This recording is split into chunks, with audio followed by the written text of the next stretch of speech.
ஸ்தோத்திர இயேசுவாவுக்கு நாங்கள் நன்றி செலுத்துகிறோம். இந்த சாயங்கால ஆராதனையிலும் எங்களை கூட்டி சேர்த்துட்டு உங்களுடைய தயவுக்காய் நாங்கள் நன்றி செலுத்துகிறோம். அப்பா, இவ்வளவு நேரமாய் குறித்து ஆராதிக்க நீங்க தந்த கிருபைக்காய் நாங்கள் நன்றி செலுத்துகிறோம். உங்களுடைய பிரசனத்தினால எங்களை நடத்துனீங்க. இன்னும் ஆண்டவரே உடைய மகிமையினால எங்களை நிரப்புங்க. உடைய வார்த்தையின் மன்னாவினால நீங்க எங்களை திருப்திப்படுத்துங்க.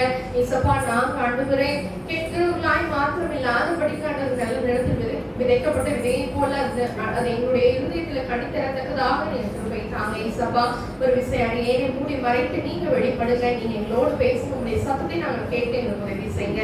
இயேசுவின் நாமத்தில் ஜெபிக்கிறோம் நல்ல பிதாவே, ஆமென். ஹல்லேலூயா, ஹல்லேலூயா. எல்லாரும் சேர்ந்து ஒரு பாடலை பாடுவோம். ஆராதனைக்கு 114வது பாடல். முதல் 2 ஸ்டான்ஸாவை பாடி சந்தோஷமா எல்லாம் உற்சாகமா கரங்களை தட்டி பாடுவோம். சீயோனிலே அஸ்திவான் கிறிஸ்துவே, அவர் நான் என்றும் நம்பும் கண்மலை, அவர் நான் என்றும் நம்பும் கண்மலை. வேலோ பாதலிடுவேலோ கர்த்தரை விசுவாசம் இருக்கையிலே, கரங்கிடுவேலோ பாதலிடுவேலோ கர்த்தரை விசுவாசம் இருக்கையிலே. அசையாய் நம்பிக்கை நங்கூரமே, இயேசுவின் மாத்திரமே. அசையாய் நம்பிக்கை நங்கூரமே, இயேசுவின் மாத்திரமே. சீயோனிலே அஸ்திவான் கிறிஸ்துவே, அவர் நான் என்றும் நம்பும் கண்மலை, அவர் நான் என்றும் நம்பும் கண்மலை. புயலடித்தாலும் மழை போகினாலும் எவரிடம் கேட்கிறார் எழும்பினாலும். புயலடித்தாலும் மழை போகினாலும் எவரிடம் கேட்கிறார் எழும்பினாலும். எனக்கு எட்டாத உயரத்திலே எடுத்தவர் இருந்திடுவார். எனக்கு எட்டாத உயரத்திலே எடுத்தவர் இருந்திடுவார். சீயோனிலே அஸ்திவான் கிறிஸ்துவே, அவர் நான் என்றும் நம்பும் கண்மலை, அவர் நான் என்றும் நம்பும் கண்மலை. அவர்தான் நாம நம்பக்கூடிய கண்மலை. ஆமென் சொல்லுங்களேன், எல்லாம் சேர்ந்து சொல்லுங்க. எனக்கு எட்டாத உயரத்திலே எடுத்தவர் நிறுத்திடுவார். எனக்கு எட்டாத உயரம். ஆமென். இன்னைக்கு காலையில நாங்க தியானிச்சோம் யோவான் சுவிசேஷ புஸ்தகம் 11வது அதிகாரம் 40வது வசனம். யோவான் சுவிசேஷ புஸ்தகம் 11வது அதிகாரம் 40வது வசனம். இயேசுவை நோக்கி விசுவாசித்தால் தேவனுடைய மகிமையை காண்பாய். ஆமென் சொல்லுங்களேன். அப்ப நமக்கு எட்டாத உயரம் தேவனுடைய மகிமை. ஆமென். நம்ம மனுஷனுக்கு எட்டக்கூடிய காரியம் அல்ல, அது தேவனால் கூடும். மனுஷரால் இது கூடாது, ஆனால் தேவனால் கூடும். அதுதான் ஆண்டவருடைய மகிமை. நம்ம விசுவாசிச்சோம்னா தேவனுடைய மகிமையை நம்ம வாழ்க்கையில பார்ப்போம். மார்த்தாள் மரியாதை குறித்து அவருடைய விசுவாசத்தை குறித்து நம்ம பார்த்தோம். அவங்க வந்து அந்த லாசர் மடிப்பதற்கு முன்பதாகவே இயேசுவா வந்திருந்தாங்கன்னா என்ன இருக்கும்? சகோதரன் பிழைத்திருப்பான்ன்றதுதான ஒரு விசுவாசம். ஆனா தேவன் செய்யக்கூடிய காரியம் என்னது? சூழ்நிலைக்கு அப்பாற்பட்டதான ஒரு அதிசயங்களை செய்கிறவர். ஆமென் சொல்லுங்களேன். மார்த்தாளும் மரியாளும் நினைக்கவே என்ன வந்தோடனே சொன்னாங்க, ஆண்டவரே நீர் இருந்திருந்தீங்கன்னா என் சகோதரன் இறந்திருக்க மாட்டானேன்னு சொன்னாங்க. அவங்க சொன்னாங்க, இப்ப 4 நாள் ஆயிடுச்சு, இப்ப அவனுடைய சரீரம் நாருமேன்னு சொன்னாங்க. ஆனா ஆண்டவர் எப்படி கூப்பிட்டாரு? லாசருவே வெளியே வா.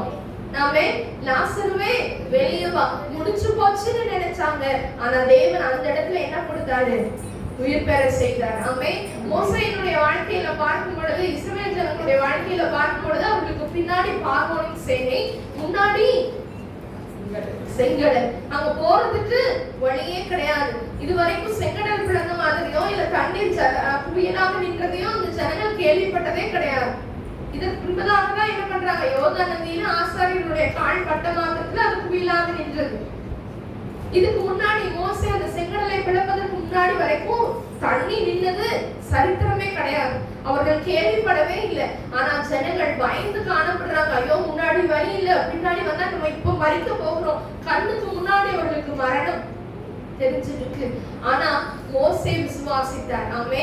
இந்த அந்த ஆண்டவர் சொல்றாரு, உன் கையை நீட்டி செங்கடல்ல பிளந்து விடுன்னு மோசையை பார்த்து சொல்லும் போது அந்த கோலை நீட்டி அவர் செங்கடலை இரண்டாக பிளந்தார். ஆமே சொல்லுங்களேன். அந்த இடத்துல மோசேக்கு என்ன இல்ல, ஒரு பதற்றமே இல்ல.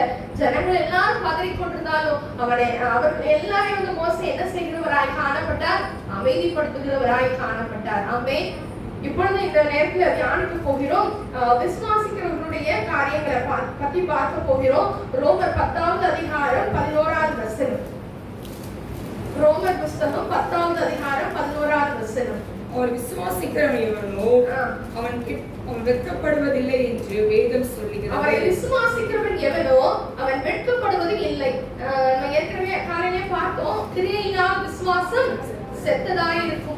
அப்ப வந்து நம்மளுடைய விசுவாசம் வாயின் அறிக்கையாக இருக்கக்கூடாது, நம்மளுடைய கிரியைகளை காணப்படணும். அந்த கல்லறைக்கு முன்னாடி போய் நின்ற போது மார்த்தாள் எப்படி இருந்திருக்கணும், விசுவாசத்தோடு என் சகோதரன் உயிரோட வர்றான் அப்படின்னு சொல்லியிருந்தா அது கிரியை உள்ள விசுவாசம். ஆனா அவங்க என்ன சொன்னாங்க, கல்லை புரட்டி போடுங்கன்னு சொன்ன உடனே மார்த்தாள் சொன்னாங்க, 4 நாள் ஆயிடுச்சு ஆண்டவரே, நாருவே அப்படின்னு சொன்னாங்க. அப்படிப்பட்டதான விசுவாசம் இருக்கக்கூடாது. வாயின் வார்த்தைகளை விசுவாசிக்கிறேன்னு அறிக்கை பண்ணுறது மாத்திரமல்ல, கிரியுள்ள விசுவாசமா இருக்கணுமே. இங்க விசுவாசிக்கிறவன் எவனோ அவன் வெட்கப்படுவது இல்லை. ஆமென் சொல்லுங்க பார்க்கலாம். விசுவாசிக்கிறவன் எவனோ அவன் வெட்கப்படுவதில்லை என்று சொல்லப்பட்டிருக்கிறது. இதுக்கு ஆதாரமாக எடுத்து வாசிக்கலாம். தானியேலின் புஸ்தகம் 6வது அதிகாரம். எல்லாருக்கும் தெரிந்த சம்பவங்கள் தான். 6வது அதிகாரத்துல தானியேலை தூக்கி என்ன பண்றாங்க, சிங்க கெபியில தூக்கி போடுறாங்க. அதாவது நீங்க வந்து உங்களோட தெய்வத்தை ஆராதிச்சீங்கன்னா சிங்க கெபியில போடப்படுவீர்கள் என்று கட்டளை.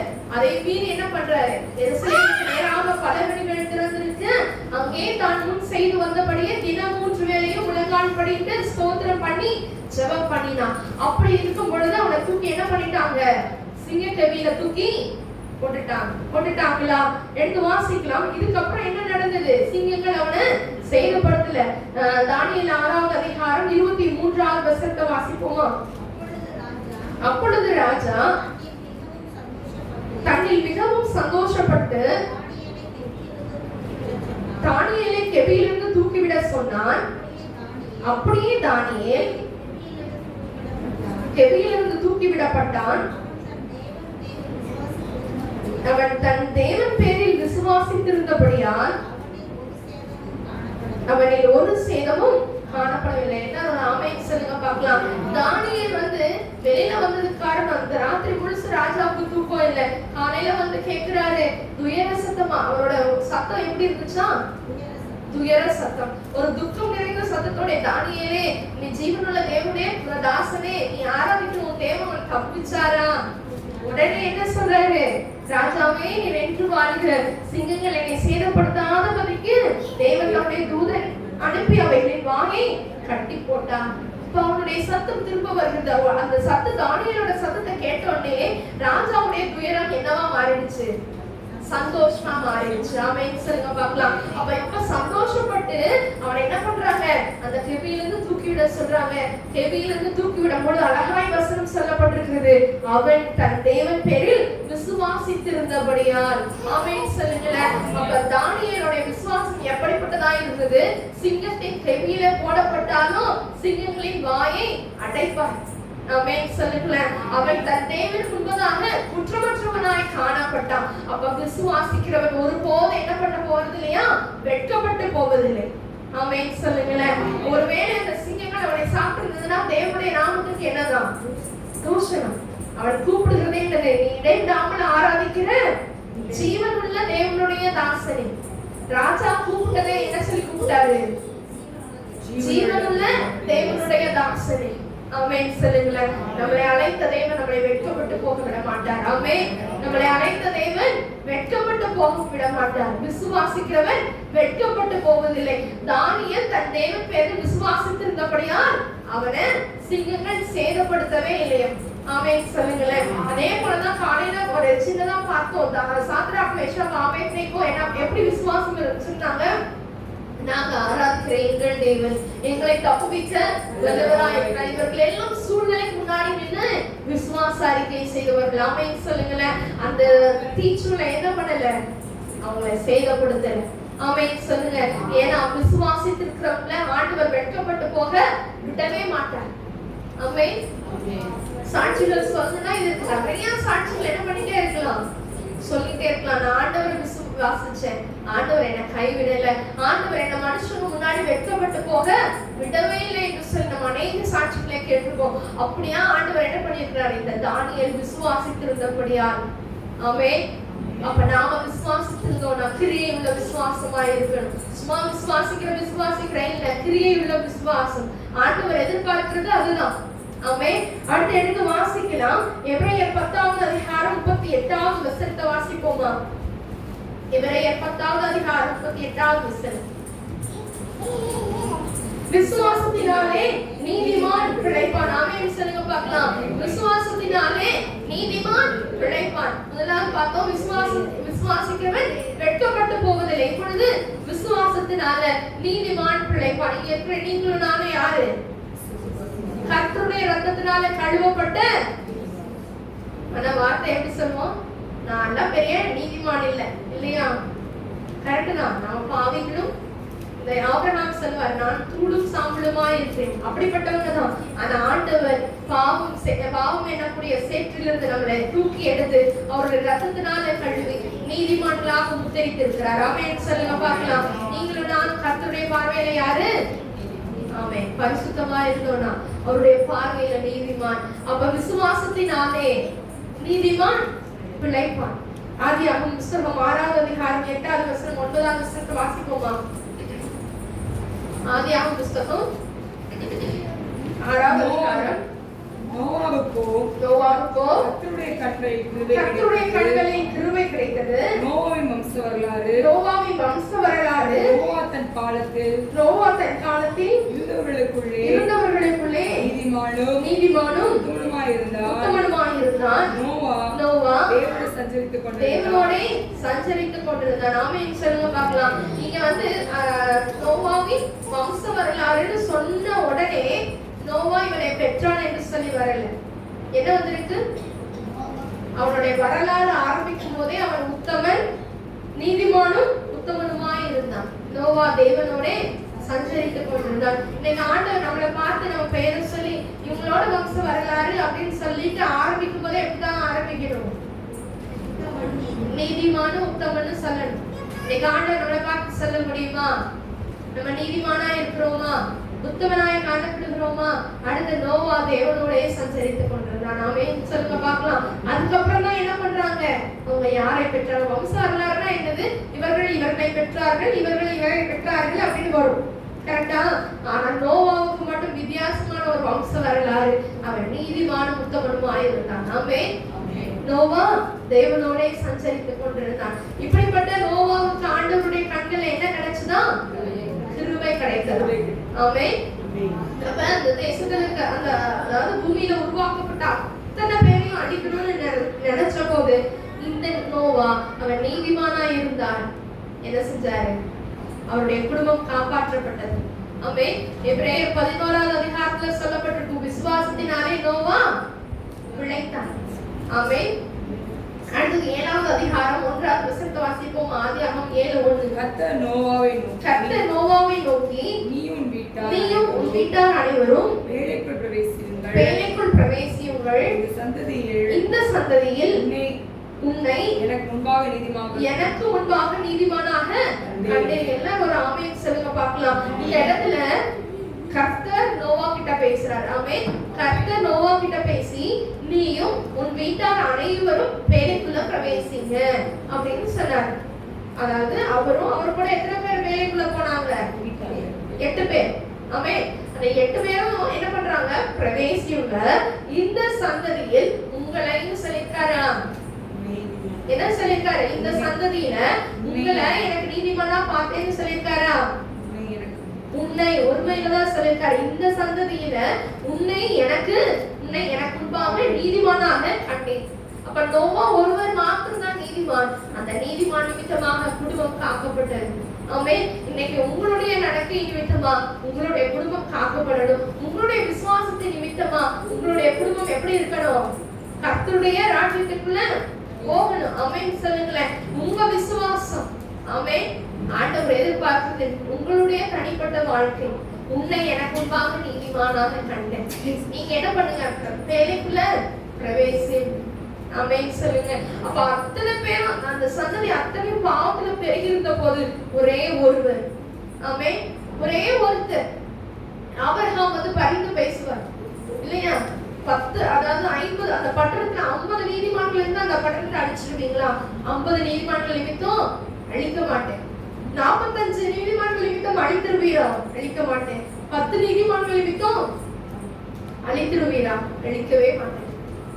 அப்ப அந்த சோதோம் கொமோராவுல எந்த நீதிமான்களையும் என்ன பண்ணல பார்க்க முடியல. ஆபிரகாமுக்காக தான் அந்த லோத்து குடும்பம் என்ன பண்ணுச்சு?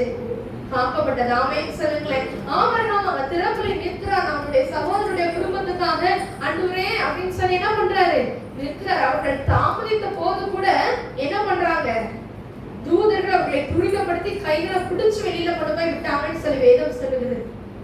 நீதிமான் விசுவாசத்தினாலே நீதிமான் பிழைப்பான். மொத்த சோதம் குமரா பட்டணம் அழிக்கப்பட்ட போது லோத்துடைய குடும்பம் காக்கப்பட்டது. ஆமென். ஆனாலும் லோத்து குடும்பத்திலிருந்து ஒரு ஆள் என்னன்னாங்க? பின்னிட்டு பார்த்தாங்க. இன்னைக்கு நாமள ஆண்டவர் எந்த பாதையில நடத்துறாரோ அந்த பாதையில நேராய் போகும். பின்னிட்டு பார்த்து ஆசீர்வாதத்தை என்ன பண்ணிடக்கூடாது? இழந்து போயிடக்கூடாது. இஸ்ரவேல் ஜனங்கள் பின்னிட்டு பார்த்து கொண்டிருக்கிறாங்க. என்ன பார்த்துட்டு இருந்தாங்க? பார்வோன் வராங்க, நம்மள அழிக்க போறாங்க. ஆனா மோசே முன்னாடி பார்த்துட்டு இருக்காரு. மோசே ஒருவருடைய விசுவாசம் அந்த கோல நீட்டும் போது இந்த செங்கடை 2 பிளக்கும்னு மோசே ஒருவருடைய விசுவாசம் அந்த இஸ்ரவேல் ஜனங்கள் காக்கப்பட்டார்கள். ஆமென் சொல்லுங்க பார்க்கலாம். அப்ப விசுவாசத்தினாலே நீதிமான் ஆமென் சொல்லுங்களேன். அடுத்தது 9வது அதிகாரம் 1வது வசனத்தை வாசிப்போம்.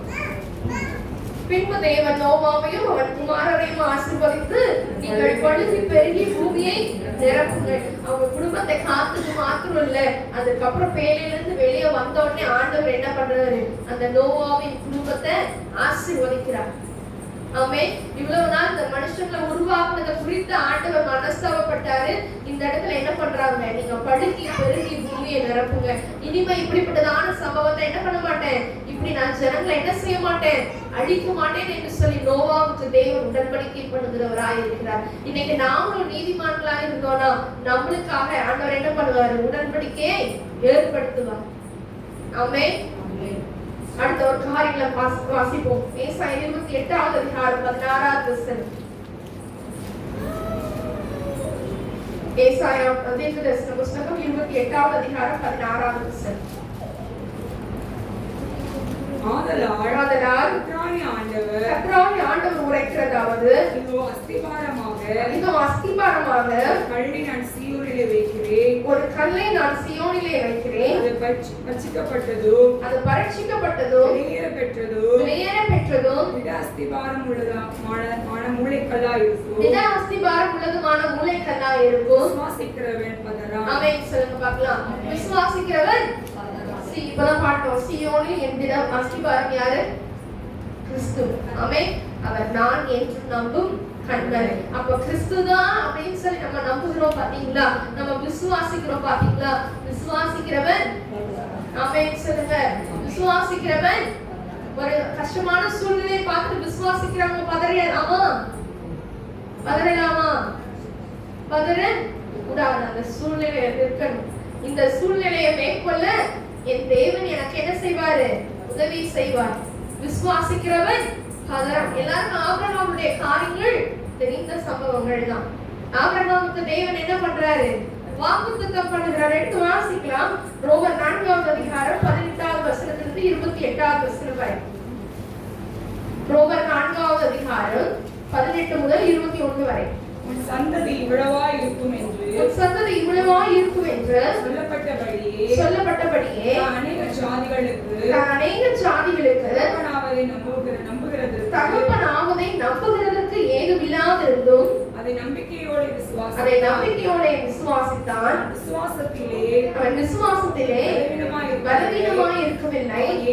அவன் ஏறக்குறைய 100 வயது உள்ளவனாய் இருக்கும்போது தன் சரீரம் செத்து போனதையும் சாராளுடைய கர்ப்பம் செத்து போனதையும் எண்ணாதிருந்தான். தேவனுடைய வாக்குத்தத்தத்தை குறித்து அவன் அவிசுவாசமாய் சந்தேகப்படாமல் தேவன் வாக்குத்தத்தம் பண்ணினதை நிறைவேற்ற வல்லவராய்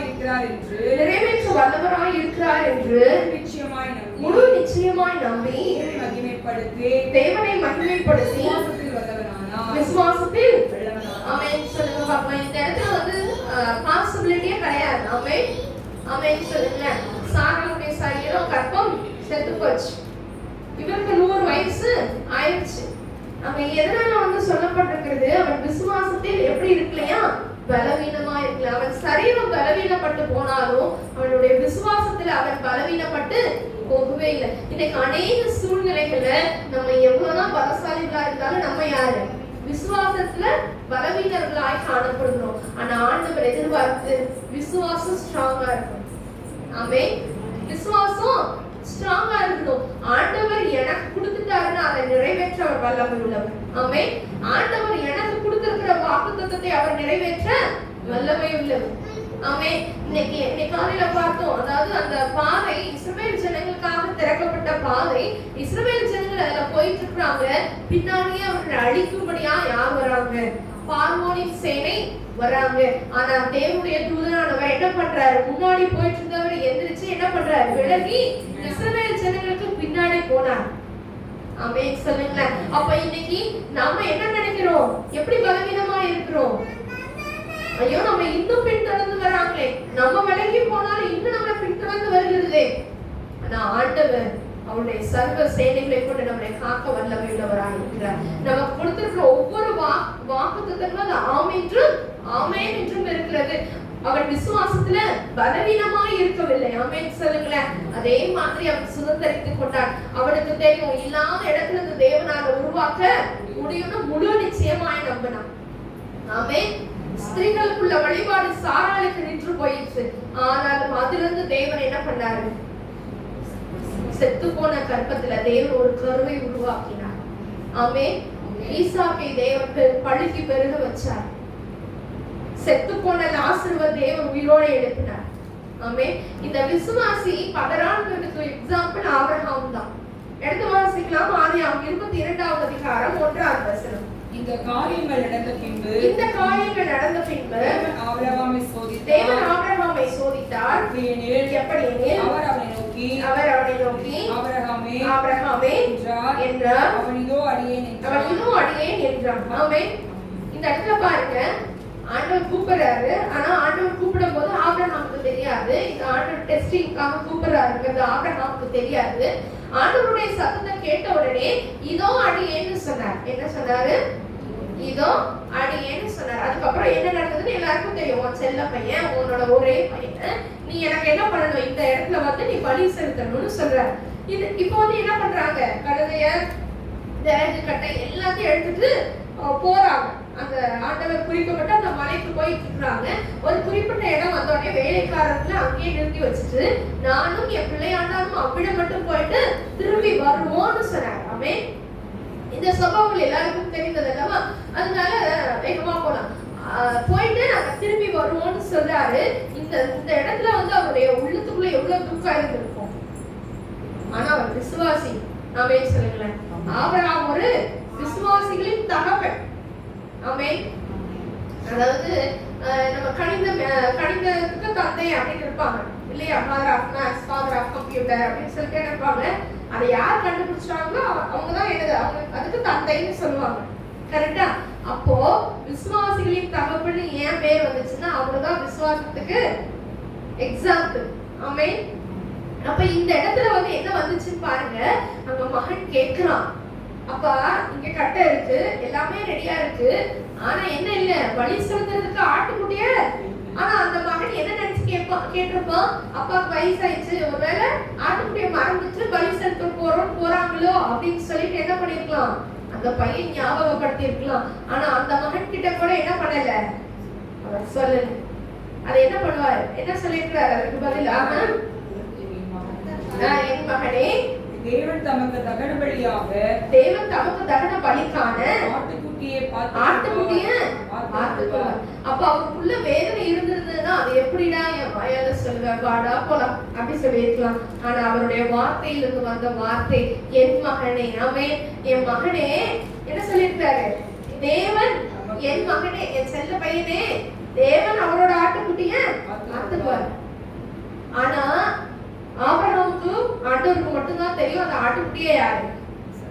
ஈசாக். அப்ப கூட அவர் என்ன பண்ணல? ஒன்னதான் பலி செலுத்த போறேன்னு சொல்லல. அவருக்கு தெரியும் தேவன் கொடுத்ததை எடுக்க மாட்டார். ஆமென் சொல்லுங்களேன். உங்களுக்கு கொடுத்த ஆசீர்வாதத்தை திரும்ப என்ன பண்ண மாட்டாரு? எடுக்க மாட்டார். ஆமென். அவருக்குள்ள அந்த விசுவாசம் இருந்ததுனாலதான் என்ன வந்தது? நானும் என் பிள்ளையானு போயிட்டு திருப்பி வருவோம்னு சொன்னாரு. மகன் கேட்கும் போது என்ன சொன்னாரு? அதை தேவன் பார்த்துக்குவாரு, வா. அவருடைய விசுவாசத்தை தேவன் கனப்படுத்தினார். ஆமென் சொல்லுங்களேன். இப்ப அதுக்கடுத்து பாருங்க 11வது வசனத்துல இப்ப வந்து என்ன நடக்குது அப்படின்னா, அவங்க போய் சேர்த்துட்டாங்க, கட்டைகளை அடுக்கியாச்சு, அவங்களுடைய கைகளை காதுல கட்டி அதுல படுக்க வச்சாச்சு, தன்னுடைய கத்தியும் எடுத்துட்டாரு. ஆனாலும் இன்னும் என்ன இருக்கு? இன்னும் என்ன இருக்கு? பதற்றமே இல்லை. ஆபிரகாமுக்குள்ள என்ன இல்ல? பதற்றமே இல்லை. அடுத்து 11வது வசனத்தை வாசிப்போமா? அப்பொழுது கர்த்தருடைய தூதனானவர் வானத்திலிருந்து 10வது வசனத்தை வாசிப்போம். பின்பு ஆபிரகாம் குமாரனை வெட்டும்படிக்கு தன் கையை நீட்டி கத்தியை எடுத்தான். அப்பொழுது கர்த்தருடைய தூதனானவர் வானத்திலிருந்து ஆபிரகாமே என்று கூப்பிட்டார். அவன் இதோ அடியேன் என்றான். இதே 1வது வசனத்துக்கும் 11வது வசனத்துக்கும் ஒரே ஒரு வித்தியாசம் தான் இருக்கு. 1வது வசனத்துல ஆண்டவர் ஆபிரகாமை கூப்பிடுறாரு. 11வது வசனத்திலையும் ஆண்டவர் என்ன பண்றாரு? ஆபிரகாமை கூப்பிடுறாரு. 1வது வசனத்திலையும் 11வது வசனத்திலையும் பாத்தீங்கன்னா ரெண்டு இடத்துலயுமே ஆபிரகாமோட பதில் ஒரே பதில், இதோ அடியேன். நாம சொல்லுங்களேன், இதோ அடியேன். ஆனா ஆண்டவருடைய சத்தத்துல ஒரு வித்தியாசம் இருக்கிறது. முதல் வசனத்துல கூடும்போது ஆபிரகாமே கூப்பிட்டாரு. 11வது வசனத்துல அவர் எப்படி கூப்பிட்டிருப்பாரு? ஆபிரகாமேன்னு சொல்லி அப்படி எல்லாம் கூப்பிட்டு அவன் வெட்டி இருப்பான். கர்த்தருடைய சத்தத்துல ஒரு பதற்றம் இருக்குது. ஆபிரகாமே அப்படின்னு என்ன பண்ணிருப்பாரு? ஏன்னா என்ன பண்ணியாச்சு? கத்தியை எடுத்தாச்சு. அப்ப ஆண்டவர் கூப்பிடுகிற சத்தம் எப்படி இருக்கிறது? ஆபிரகாமே அப்படின்னு கூப்பிட்டுருப்பாரு. கொஞ்சம் வேகமா என்ன பண்ணிருப்பாரு? அவன் குத்துறதுக்குள்ள என்ன பண்ணிடணும்? அவரை நிறுத்திடணும். அப்பவும் ஆபிரகாமுடைய பதில் எப்படி இருக்கிறது? இதோ அடியேன். ஆமென். ஆபிரகாமோட இடத்துல இந்த வசனத்துல பார்க்கும் பொழுது விசுவாசிக்கிறவன் பதறான்.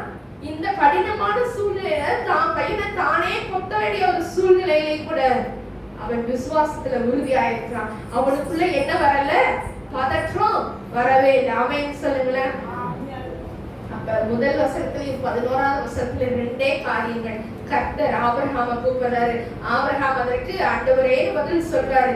ரெண்டு இடத்திலையும் பதறாத ஒரே ஆள் யாரு? ஆபிரகாம். ஆனா கர்த்தருடைய தூதனானவர் அவன் வெட்ட போறதை பார்த்து ஆபிரகாமே ஒரு பதற்றம். நான் சொல்றது கூட கொஞ்சம் மெதுவா இருக்கும். அங்க ஆபிரகாமுக்கு தான் தெரிஞ்சிருக்கும் இல்ல? அந்த பதற்றம் மகனுக்கு இருந்ததோ அப்பாவுக்கு இருந்ததோ தெரியாது, ஆண்டவருக்கு இருந்துச்சு. ஆமென். அதனாலதான் விசுவாசிகளின் தகப்பன். இன்னும் விசுவாசத்தின் நிமித்தமாய் அவர் ஒரு வார்த்தையை சொல்லியிருந்தார். அவருக்கு வேண்டிய ஆட்டுக்குட்டிய அவர் என்ன பண்ணிப்பாரு? பார்த்துக் கொள்வார். ஆமென். பார்த்துக்கிட்டாரா?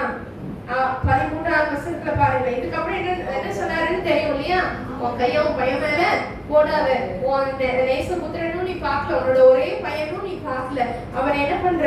எனக்காக ஒப்பு கொடுத்தபடினால நீ தேவனுக்கு பயப்படுகிறவன் என்று இப்பொழுது அறிந்திருக்கிறேன். அவருக்கு வைக்கப்பட்ட டெஸ்ட்ல என்ன ஆயிடுச்சு? ஆபிரகாம் பாஸ் ஆயிடுச்சு. அதுக்கடுத்து ஆபிரகாம் தன் கண்களை ஏறெடுத்து பார்க்கும்போது தன் கொம்புகள் சிக்கி கொண்டிருந்த ஒரு ஆட்டுக்கடாவை பார்த்தா அதை எடுத்து இப்ப என்ன பண்றாரு? குமாரனுக்கு பதிலாக பலியிட்டான். ஆமென் சொல்லுங்களேன். அப்ப கர்த்தருடைய அடுத்த பேர் என்ன வைக்கிறாங்க? யெகோவா ஈரே. கர்த்தருடைய பர்வதத்திலே பார்த்து கொள்ளப்படும்.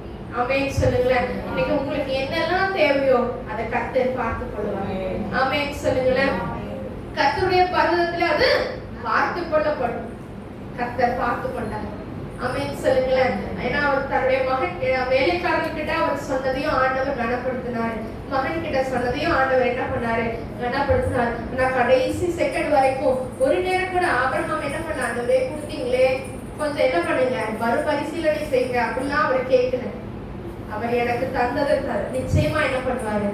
அவர் வாக்குத்தத்தம் பண்ணியிருக்கார். நான் அநேக ஜாதிகளுக்கு யாரு தகப்பன். ஆமென். அவர் ஆண்டவர் ஒரு பையனுக்கு என்ன தகப்பனா இருக்க விட மாட்டீங்க போல கேட்கவே இல்லை. அநேக ஜாதிகளுக்கு தகப்பன் ஆண்டவர் வாக்குத்தத்தம் பண்ணினார். அவர் விசுவாசத்துல எப்படி இருக்கவில்லை? பலவீனமா இருக்கவில்லை. ஆமென் சொல்லுங்களேன். இன்னைக்கு ஆண்டவர் நம்ம கிட்ட எதிர்பார்க்கிற விசுவாசம் அதுதான். பதறாத ஒரு விசுவாசம், கிரியுள்ள விசுவாசம் இருக்கணும்.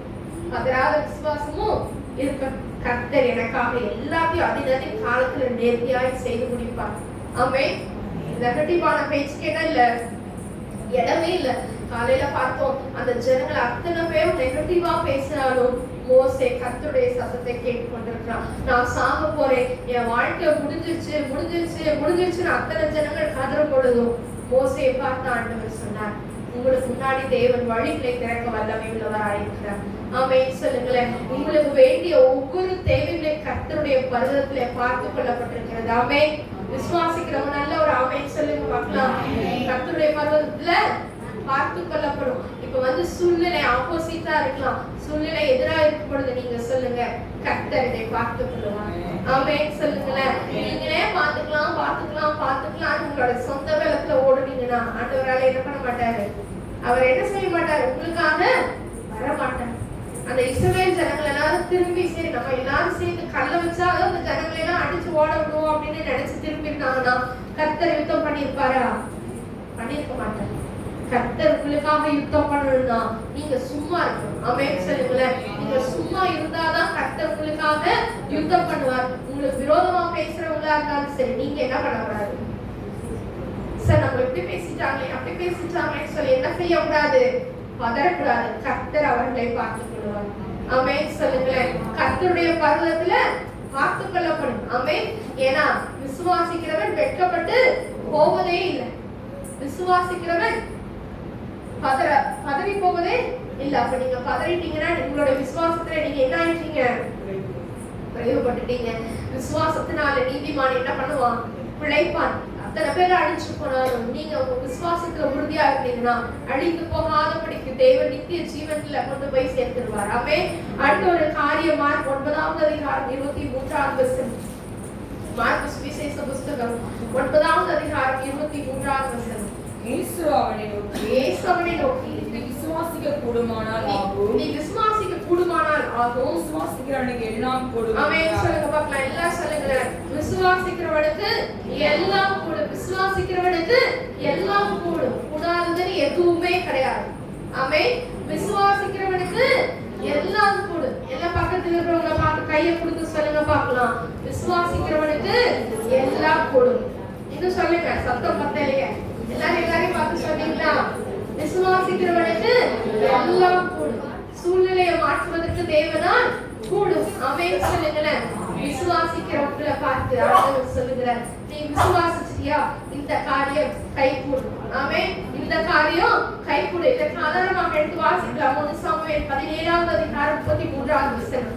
1 சாமுவேலின் புத்தகம் 17வது அதிகாரம் 33வது வசனம்.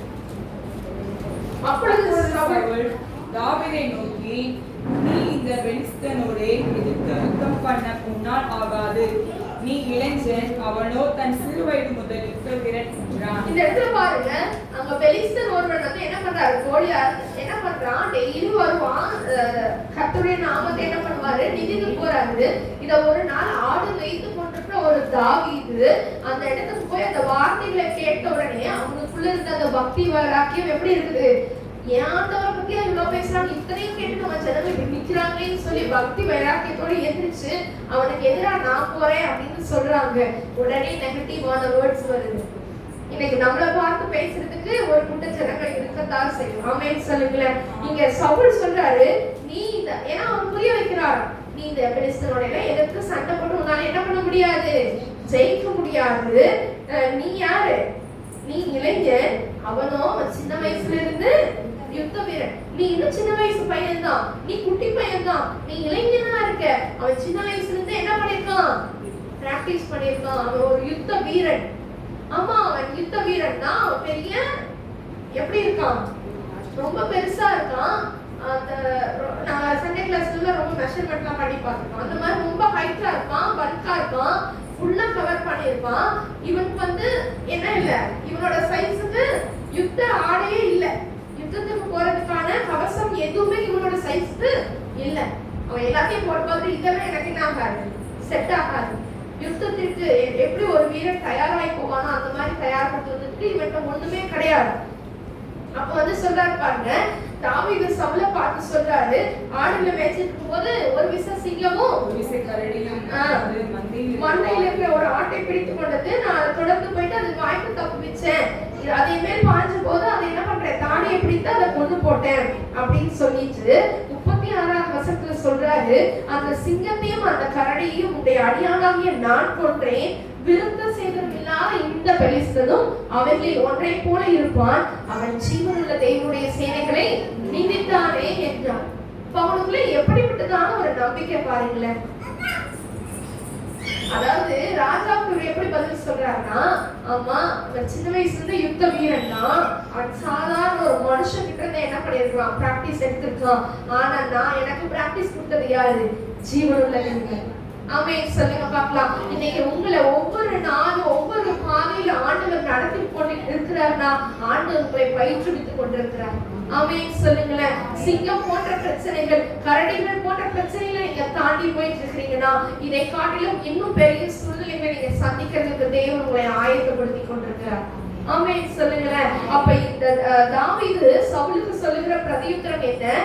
அவனும் இப்போ இந்த பெலிஸ்தனும் அந்த சிங்கம் கரடி போன்ற ஒரு சாதாரணமானதான். ஏன்னா அவன் ஜீவனுள்ள தேவனுடைய சேனைகளை நிந்தித்துட்டான். ஆமென் சொல்லுங்களேன். அந்த ஜீவனுள்ள தேவனாலே நல்லா என்ன பண்ணிருக்க, பயிற்சி பெற்றான். ஆமென் சொல்லுங்களேன். சிங்கத்தையும் கரடியும் நான் தான் கொண்டேன். அந்த நான் கொன்றேன் அப்படின்னு யோசிச்சு பாருங்களேன். சாதாரண ஆடு மேய்க்கிறவன் சிங்கத்தையும் கரடியும் கொள்றானா அவனுக்குள்ள ஆண்டவர் எவ்வளவாய் இருந்து கிரியை செய்திருப்பார். இன்னைக்கு நீங்க நினைக்கலாம், ஒவ்வொரு நாளும் ஒவ்வொரு மாதிரியான பூதாகரமான பிரச்சனையை நம்ம பார்க்கிறோமே. வேலை ஸ்தலத்துல ஒரு மாதிரி இருக்கும், குடும்பத்துல ஒரு மாதிரி இருக்கும், நம்மளை சுற்றி இருக்கக்கூடிய நம்ம நண்பர்கள் கிட்ட இருந்து நமக்கு ஒரு மாதிரி இருக்கும். ஒவ்வொரு நாளும் ஒவ்வொரு பிரச்சனையும் நிறைய நீங்க எல்லாரும் ஒரு செகண்ட் கண்ணை மூடி யோசிச்சு பாத்தீங்கன்னு வைங்களேன். நான் எந்த பிரச்சனையுமே இல்லாம ஒரு நாள் இருந்தேன்னா அந்த நாட்கள்லாம் கம்மியா இருக்கும். கரெக்டா? பிரச்சனையோட தான் என்ன பண்றோம், ஒவ்வொரு நாளும் ஆண்டவர் என்ன பண்றாரு, நம்மளை நடத்தி கொண்டே போறாரு. அதான் என்னது, துன்பத்தின் கோயில உபத்திரவத்தின் கோயில ஒண்ணு என்ன பண்ணேன், தெரிந்து கொண்டேன். அப்ப திரும்பி பார்க்கும்போது இப்ப திரும்பி பார்த்தோம்னா அது எப்படியா இருக்கும், சரி இவ்வளவு சப்பதானா, இதுக்கு தானே அன்னைக்கு அவ்வளோ உட்காந்து அழுதோமா அப்படின்னு இருக்கும். அது இப்ப ஈஸியா ஆயிடுச்சு. அதை தாண்டி இப்ப யோசிச்சு பாருங்க, ஒவ்வொரு டெஸ்டும் நீங்க ஃபர்ஸ்ட் ஸ்டாண்டர்ட் படிக்கும் போது உங்களுக்கு அந்த வயசுல அந்த ஃபர்ஸ்ட் ஸ்டாண்டர்ட் எக்ஸாம் ரொம்ப ஹெவியா இருக்க மாதிரி இருக்கும். செகண்ட் ஸ்டாண்டர்ட் போனதுக்கு அப்புறம் ஃபர்ஸ்ட் ஸ்டாண்டர்ட் டெஸ்ட் எப்படி இருக்கும், ஈஸியா இருக்கும். இன்னும் 10th போகும்போது ஐயோ 10th வந்துட்டோமே, எப்படா படிப்போம், எப்படா எழுதுவோம் அப்படின்னு சொல்லிட்டு அப்படி இருந்தா சார் ஃபர்ஸ்ட் ஸ்டாண்டர்ட்ல நான் எப்படி இருக்க தெரியுமா, அதெல்லாம் நீ சுசுப்பி. ஆனா நீ ஃபர்ஸ்ட் ஸ்டாண்டர்ட்ல எப்படி இருக்கன்னு அம்மாட்ட கேட்டாதான் தெரியும் இல்ல. அந்த மாதிரி தான் ஒவ்வொரு நாளும் நம்மளுடைய டாஸ்க் எப்படி இருக்குது, ஹை லெவல்ல தான் என்ன ஆயிட்டு இருக்கு, போயிட்டு இருக்கு. இந்த இடத்துல தாவீது பேசுகிறாரு, என்ன சொல்றாரு, விசுவாசிக்கிறவனுக்கு எல்லாம் கூடும். நான் விசுவாசிக்கிறேன், நான் ஆராதிக்கிற இந்த தேவன் அவர் ஜீவனுள்ள தேவன். இந்த பெலிஸ்தருடைய கைக்கு என்ன பண்ணுவாரு, தப்பிப்பார். எடுத்து வாசிக்கலாம் 37வது வசனத்துல, தாவீது இனி சிங்கத்தின் கைக்கும் கரடியின் கைக்கும் தப்பித்த கர்த்தர் இந்த பெலிஸ்தருடைய கைக்கும் தப்பிப்பார் என்றான். அப்பொழுது சவுல் தாவீதை பார்த்து, போ, கர்த்தர் உன்னோட கூட இருப்பாராக. ஆமென் சொல்லுங்க. இந்த இடத்துல தாவீது இத சொன்னனே சவுல் வேற எதுவுமே பேசுறது இல்ல. இவ்வளவு நேரம் என்ன சொல்லிட்டு இருந்தாரு, நீ இளைஞன், உன்னால முடியாது, உன்னால ஜெயிக்க முடியாது அப்படி சொல்லும் போது நம்ம என்ன சொல்லணும், ஆண்டவர் என் கூட இருக்கிறார். ஆமென் சொல்லுங்க. மனுஷங்க நம்மளை பார்த்து தப்பா குறைச்சு மதிப்பிட்டாங்க அப்படின்னா கர்த்தர் என்னோட கூட இருக்கிறார். ஆமென் சொல்லுங்க. கிதியோனை பார்த்து ஆண்டவர் சொல்லுவார், எப்படி சொல்லி கூப்பிட்டாரு, பராக்கிரமசாலியே. ஆனா நீங்களும் நானும் நல்ல பைபிள் படிச்சு பார்த்தா தெரியும் அந்த கிதியோன் எவ்வளவு பெரிய பயந்தவெளி. கரெக்டா? கிதியோன் பயந்தவெளியா பராக்கிரமசாலியா? பயந்தவன். மீதியானுக்கு பயந்து ஒளிச்சு போய் என்ன பண்ணிட்டு இருக்கான்? அவன் போர் எடுத்து கொண்டிருக்கான். அப்படிப்பட்ட பயந்த வெளியை பார்த்து ஏன்னா மனுஷன் இல்லை நம்ம. அதனால நம்ம எதாவது சொல்லுவோம், அப்படிதான் செய்வோம். நம்மள அப்படிதான் தட்டுவாங்க. நம்ம யாரும் உயர்த்தி எல்லாம் பேச மாட்டாங்க, நம்ம இப்படி தட்டுவாங்க. ஆனா ஆண்டவர் பார்க்கிற பார்வை அப்படிப்பட்டது அல்ல. பராக்கிரமசாலியே கூப்பிட்டார். அவன் சொல்லுங்களேன், என்னைக்கு எந்த மனுஷன் உங்களை பார்த்து உங்களை குறைச்சி சொல்றாங்களோ, உங்களை ஏளனமா அனுப்புறாங்களோ, அந்த செகண்ட் ஆண்டவர் உங்களை உயர்த்தி பார்ப்பார். ஆமென் சொல்லுங்களேன். அவர் உங்களை ராஜாக்களாக ஆசாரியர்களாக அபிஷேகம் பண்ணி வைத்திருக்கிறார். ஆமென். அப்ப கிதியோனை பார்த்து பராக்கிரமசாலின்னு சொன்னாரு. இவ்வளவு நேரமாய் சவுல் வந்து என்ன செஞ்சிருக்காரு? இளைஞர் உன்னால முடியாதுன்னு சொல்லும் போது ஆண்டவர் என்ன பண்ணாரு? சிங்கத்தின் கைக்கும் கரடிகளுடைய கைக்கும் தப்புவித்த தேவன் இந்த பெலிஸ்தர்கிட்ட என்ன பண்ணுவாரு? என்ன தப்புவிப்பார்னு சொன்னோடனே இதுக்கு மேல சவுலால என்ன செய்ய முடியல, ஒண்ணுமே சொல்ல முடியல. சரி போ, கர்த்தர் கூட இருப்பார். விசுவாசிக்கிறவங்க இருதயத்துல கை வச்சு கர்த்தர் என்னோடு இருக்கிறாருன்னு சொல்லுங்க பார்க்கலாம்.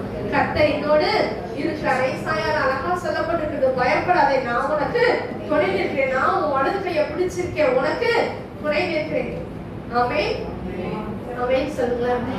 சைக்கிளை கொண்டு இந்த வசனம் சொல்லணும் ஆரம்பிச்சுட்டோம். பயப்படாதே அப்படின்னு சொன்னோம். அவன் வசனத்தை சொல்லுவான் அப்படின்னு சொல்லிட்டு நான் ஆசையா என்ன பண்ணேன்? பயப்படாதேன்னு சொன்னேன். அண்ணே பயப்படாதே, நான் உன் வலது கையை பிடிச்சுப்பேன், இங்கிருந்து அங்க கொண்டு போய் விட்டுருவேன் அப்படின்னு சொன்னாங்க. எனக்கா ஒரே இது, என்னடா வசனத்தை எப்படி சொல்லிட்டிய அப்படின்னு சொல்லி. ஆனா நிஜமாலுமே அப்படிதான். ஆமென் சொல்லுங்களேன். ஆபத்து கிட்டி இருக்கும்போது வலது கையை பிடித்து தூக்கிட்டு போய் உயரத்துல நிறுத்துகிற ஆண்டவர். ஆமென் சொல்லுங்களேன். எனக்கு எட்டாத உயரத்திலே எடுத்தவர் நிறுத்திடுவார். ஆமென் பாடணும். எனக்கு எட்டாத உயரத்துல என்ன பண்ணுவாரு? அவர் நம்மளை நிறுத்த வல்லமையுள்ளவராய் இருக்கிறார். ஆமென் சொல்லுங்களேன். அப்போ ஒரு சின்ன ஒரு மதலையோட வாயில் அந்த வார்த்தை வருது. அதாவது அவனுக்கு வசனம் சொல்லி கொடுத்துருந்தேன், நான் உனக்கு துணை நிற்பேன், உங்க வலது கையை பிடித்து அந்த வசனத்தை நான் என்ன பண்ணியிருந்தேன்? சொல்லி கொடுத்துருந்தேன். அதெல்லாம் சொல்லுவான்னு நினைச்சா அவங்க அத்தை கேட்டுட்டு இருந்தாங்க. அவங்க அத்தை வேற வசனம் கேட்டாங்க. சரி அவன் எதுவுமே சொல்லல, கடைசி இந்த வசனத்தை படிச்சானேன்னு பயப்படாதேன்னு சொன்னேன். உடனே அவன் சொன்னது, பயப்படாதே, உன் வலது கையை பிடிச்சு உன் கையை பிடிச்சு இங்கிருந்து அங்க தூக்கிட்டு போய் விட்டுருவேன் அப்படின்னு சொன்னான். வசனம் அது இல்ல. அப்ப கொஞ்சம் கஷ்டமா போச்சு, என்னடா வசனத்தை இப்படி சொல்லியடா அப்படின்னு. ஆனா அதை யோசித்து பார்க்கும் பொழுது ஆண்டவர் நம்மை அற்புதமா நம்ம வலது கையை பிடிச்சு என்ன பண்றாரு? தூக்கிட்டு போய் தப்புவிக்கிற ஆண்டவராயிருக்கிறார். ஆமென் சொல்லுங்களேன். அடுத்து 43வது வசனத்துல இருந்து வாசிக்கும் பொழுது, பெலிஸ்தியன் தாவீதை பார்த்து, நீ தடிகளோடு என்னிடத்தில் வர நான் தாயார் என்று சொல்லி அவன் தன் தேவர்களை கொண்டு தாவீதை சபித்தான். தாவீது என்ன பண்றானா? சபித்தான். ஆமென் சொல்லுங்களேன். இன்னைக்கு நம்மள சபிக்கிறதுக்கு நிறைய பேர் இருக்கிறாங்க. நீ அப்படி வர மாட்டே இப்படி வர மாட்டேலாம் சொல்றதுக்கு ஆள் இருக்கலாம். இங்க பெலிஸ்தன் அதான் செய்கிறான். என்ன செய்யறான்? நாயா அப்படின்னு சொல்லிட்டு தன் தேவனுடைய நாமத்தை கொண்டு என்ன செய்கிறான்? தாவீதை சபித்தான். ஆனா அந்த சாபம் தலையில வராது. இஸ்ரவேலை ஆசீர்வதிப்பதே கர்த்தருக்கு பிரியம். ஆமென். கர்த்தருடைய ஆசீர்வாதமே ஐஸ்வரியத்தை தரும், அதனோட வேதனையை கூட்டார். பெலிஸ்தருடைய ஆசீர்வாதம் அல்ல, பெலிஸ்தர் சபிச்சாலும் சரி, கர்த்தருடைய ஆசீர்வாதம் நம்ம மேல இருக்கும்போது எந்த சாபமும் நம்மளை பின்தொடராது. ஆமென். எந்த சாபமும் நம்மளை என்ன பண்ணாது?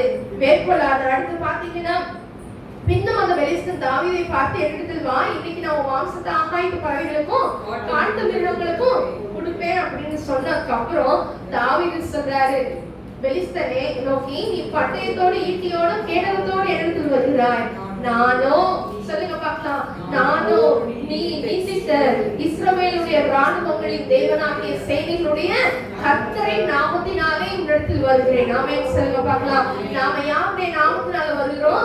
கர்த்தருடைய நாமத்தினால. அவர் எப்பேற்பட்டவர்? இஸ்ரவேலுடைய ராணுவங்களின் தேவனாகிய சேனைகளுடைய கர்த்தரின் நாமத்தினாலே. ஆமென் சொல்லுங்களேன். இன்றைய தினம் கர்த்தர் உன்னை என் கையில் ஒப்பு கொடுப்பார். நான் உன்னை கொன்று உன் தலை உன்னை விட்டு வாங்கி, ஆமென், பெலிஸ்தருடைய பாளையத்தின் பிணங்களை இன்றைய தினம் ஆகாயத்து பறவைகளுக்கும் பூமியின் காட்டு மிருகங்களுக்கும் கொடுப்பேன். பெலிஸ்தர் சொன்னது பாத்தீங்கன்னா, என்கிட்ட வா, உன் தலையை வெட்டி என்ன பண்றேன்? நான் உன் மாம்சத்தை ஆகாயத்து பறவைகளுக்கும் காட்டு மிருகங்களுக்கும் சொன்னான். யாரை பார்த்து? ஒரு குட்டி பையனை பார்த்து ஒரு பெரிய ஓடியார் சொல்றான், நீ என்கிட்ட வா, உடனே இன்னைக்கு நான் என்ன பண்ணுவேன், உன்னோட மாம்சத்தை ஆகாயத்து பறவைகளுக்கும் காட்டு மிருகங்களுக்கும் கொடுப்பேன். இவனுக்குள்ள இருந்த விசுவாசம் எப்படி பேச வச்சது தெரியுமா? நீ எங்கிட்ட வா, உன் தலைய நான் எடுக்கிறேன், பெலிஸ்தரை பாளையத்தில் இருக்க அத்தனை பேரோட பிணங்களோட ஆமென் சொல்லுங்களேன். இதுதான் விசுவாசம். திருப்பி ஒருமையில பேசுறேன். பெலிஸ்தரோட எய்ம் தாவீது மட்டும்தான். ஆனா தாவீதோட எய்ம் என்ன? யாரெல்லாம் இஸ்ரவேலின் தேவனை தூசிச்சாங்க அத்தனை பேருடைய பிணங்களை இன்னைக்கு என்ன செய்யணும்? அவர் அழகாய் சொல்றாரு, நீ வா, உன் தலைய உன் கிட்ட எடுத்துட்டு பெலிஸ்தருடைய பாளையத்தின் பிணங்களை இன்றைய தினம் ஆகாயத்து பறவைகளுக்கும் பூமியின் காட்டு மிருகங்களுக்கும் கொடுப்பேன். அதனால் இஸ்ரவேலில் தேவன் ஒருவர் உண்டென்று பூலோகத்தார் எல்லாரும் ஆமென் சொல்லுங்க பார்க்கலாம். நம்மளோட விசுவாசத்தை பார்த்து, நம்மளுக்கு தேவன் செய்ய போகிற அதிசயமான காரியங்களை பார்த்து மத்தவங்க இப்படிப்பட்டதான தேவன் ஒருத்தர் இல்லைன்னு சொல்லணும். ஆமென் ஆமென் சொல்லுங்களேன். கர்த்தர் பட்டயத்தினாலும் ஈட்டியினாலும் ரட்சிக்கிறவர் அல்ல அப்படின்னு சொல்லி இந்த ஜனக்கூட்டம் எல்லாம் அறிந்து கொள்ளும். யுத்தம் கர்த்தருடையது, அவர் உங்களை எங்கள் கையிலே ஒப்பு கொடுப்பார். தாவீது சுயபலத்தை நம்பி போகல, கர்த்தரை நம்பி போனார். ஆமென் சொல்லுங்களேன். யுத்தம் யாருடையது? மோசே என்ன சொன்னாரு? கர்த்தர் உங்களுக்காக யுத்தம் பண்ணுவார். தாவீது என்ன சொல்றாரு? யுத்தம் கர்த்தருடையது, விசுவாசிக்கிறவனுக்கு எல்லாம் கொடும். கர்த்தர் யுத்தம் பண்ணாரு. ஒரே ஒரு சின்ன கல்லை கொண்டு ஒரு பெரிய ராட்சசனை வீழ்த்துற கதையை இதுவரைக்கும் யாராலையும் கேட்க முடியாது. ஆமென் சொல்லுங்களேன். நீ விசுவாசித்தால் தேவனுடைய மகிமையை காண்பாய். தேவனுடைய மகிமை என்னது? மனுஷங்களால செய்ய முடியாதத கர்த்தர் ஒருவரால் மாத்திரம் செய்யறதுதான் கர்த்தருடைய மகிமை. ஆமென். ஒரு கல்லை வச்சு இப்ப நான் அங்க வேணா நம்ம ட்ரை பண்ணி பார்த்தாலும் பாருங்க, ஒரு கல்லை வச்சு யாராலையும் சாவடிக்க முடியவே முடியாது. ஆமென். அப்படியே கல்லை வச்சு அடிச்சாலும் கை இப்படி பொத்திட்டு எங்கேயாவது சுத்ததான் செய்வாங்க. முகமுறை விழுந்த கதையை பார்க்கவே முடியாது. அப்படியே ரொம்ப போர்ஸா ரொம்ப பெரிய கல்லு இப்படி வந்து அடிச்சிருந்தாலும் எப்படிதான் விழுந்திருக்கணும்? பின்னாடிதான் விழுந்திருக்கும். உங்களுடைய சத்துருக்குல தேவன் உங்க காலடியில விட வைப்பார். ஆமென் சொல்லுங்களேன். அவன் முகக்குப்புற விழுந்தான். அவன் எப்படி விழுந்தான்? முகக்குப்புற விழுந்தான். விசுவாசிக்கிறவனுக்கு எல்லாம் கூடும். இங்க தாவீது சவுலுடைய நெகட்டிவான வேர்ட்ஸை கேட்டிருந்தா அந்த பெலிஸ்தனை ஜெயிச்சிருக்கவே முடியாது.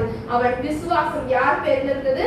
கர்த்தர் பேர்ல இருந்தது. இன்னைக்கு நம்மளை பார்த்து உன்னால முடியாது, நீ ஜெயிக்க முடியாது, நீ இவ்வளவுதான், உனக்கு அறிவு இல்லை, உனக்கு அது இல்லை, இது இல்லை, உனக்கு படிப்பு இருந்தாலும் உனக்கு அந்த அளவுக்கு தகுதி இல்லைன்னு சொல்லலாம். உங்களை தகுதிப்படுத்துறது உங்கள் தேவனாகிய கர்த்தர். அவர் ஜீவனுள்ள தேவன். ஆமென் சொல்லுங்களேன். அவர் ஜீவனுள்ள தேவன். தானியேல் கிட்ட அவர் கேட்டது, ஜீவனுள்ள தேவனுடைய தாசன். இங்க தாவீது நாங்கள் ஆராதிக்கிற தேவன் எங்களை தப்பிக்க வல்லவராய் இருக்கிறார். அது சொன்னது யாரு? அதே தேவன் இன்னைக்கும் எப்படி இருக்கிறார்? ஜீவன் உள்ளவராய் இருக்கிறார். ஆமென் சொல்லுங்களேன். நீங்க விசுவாசித்தீங்கன்னா உங்களுக்கு எல்லாம் கூடும். ஆமென். எல்லாரும் எழுந்துட்டே போமா. ஒரு விஷயம் கண்களை மூடி எல்லாரும் கண்களை மூடி ஒரு விஷயம். ஆண்டவரே, எங்களுடைய அவிசுவாசம் நீங்கும்படி எங்களுக்கு செய்க இயேசுவா. எங்களுடைய அவிசுவாசம் நீங்கும்படி எங்களுக்கு செய்க, எங்களுக்கு உதவி செய்க, எங்களுக்கு உதவி செய்க இயேசுவா. நாம விசுவாசத்துல பலவீனர்களாய் இருக்க கூடாது. நாம விசுவாசிப்பவர் இன்னார் என்று அறிந்திருக்கிறோம். ஆண்டவரே, நீர் எங்களை கடைசி வரை கரை சேர்க்க நீர் வல்லமை உள்ளவரப்பா. எல்லாருக்கும் வாய்ப்புல தரும். நாம விசுவாசிக்கிறோம் சுவாமி. நாங்க சூழ்நிலை முன்னாடி நின்று விசுவாசிக்கிறோம். எங்களுக்கு எதிராய் பேசக்கூடிய வார்த்தைகளுக்கு முன்பதாக நின்று நாங்க விசுவாசிக்கிறோம். நாங்க ஆராதிக்கிற எங்கள் தேவன், நீர் எங்களுக்காக யுத்தம் பண்ணுவீர் என்று நாங்கள் விசுவாசிக்கிறோம் அப்பா. நீ அந்த கோலியாத்து பேசின போது அந்த தாவீதுக்கு பயம் வரவே இல்லை. ஏன்னா அவனுக்கு தெரியும் விசுவாசிக்கிறவனுக்கு எல்லாம் கூடும். அந்த ஒரு சின்ன தாவீதால ஒரு பெரிய சேனையை கலங்கடிக்க முடியுமானால் இன்னைக்கு எனக்கும் உங்களுக்கும் அதே ஆண்டவர் இருக்கிறார். அவர் நம்ம வலதுகையை பிடித்து எல்லா சூழ்நிலைகளையும் மேற்கொள்ளும்படியாக தேவன் நம்மை வைத்திருக்கிறாரு. விசுவாசம் எங்கே? நம்மளுடைய விசுவாசம் எங்கே? காற்றும் கடலும் இறையும்படுது. அந்த சீஷர்கள் எல்லாம் பயந்து ஆண்டவரை எழுப்புறாங்க. ஆண்டவர் சொன்னாரு, அற்ப விசுவாசிகளே, இன்னைக்கு நம்ம எந்த விசுவாசத்துல எந்த நிலைமையில இருக்கிறோம்? விசுவாசத்துல பூரணப்பட்டவர்களா இருக்கிறோமா? ஆபிரகாமை போல பலமுள்ளவர்களா இருக்கிறோமா? தாவீதை போல கர்த்தருக்குள்ள வைராக்கியமா இருக்கிறோமா? நோவாவை போல நீதிமான்களாய் காணப்படுகிறோமா அல்லது அற்ப விசுவாசமாய் காணப்படுகிறோமா? சூழ்நிலை பார்த்த உடனே நம்மளுடைய விசுவாசம் காணாமல் போகிறது. நான் எல்லாம் சேர்ந்து கைகளை தட்டி பாடுவோம். சீயோனிலே எந்தின ஸ்தீவானும் கிறிஸ்துவே, அவர் நான் என்றும் நம்பும்